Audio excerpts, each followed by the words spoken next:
Səni qəlbimə gizləmişəm, başqasını sevməmişəm və xəyanət etməmişəm. Amma sən ürəyimlə oynamısan, ağır olsa da duymalısan, mənim ən böyük yanlışımsan.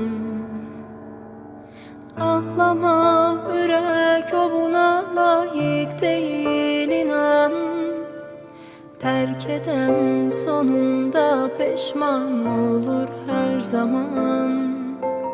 O sənə yaşatdıqlarını özü yaşamadan, ruhunu alıp gedən deyil bil bu dünyadan. Mən səni qəlbimə gizləmişəm, başqasını sevməmişəm və xəyanət etməmişəm.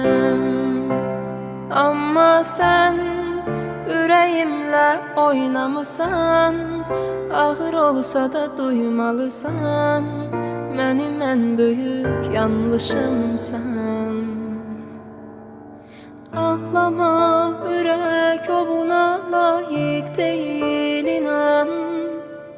Tərk edən sonunda peşman olur hər zaman. O sənə yaşatdıqlarını özü yaşamadan, ruhunu alıp gedən deyil bil bu dünyadan. Mən səni qəlbimə gizləmişəm, başqasını sevməmişəm və xəyanət etməmişəm.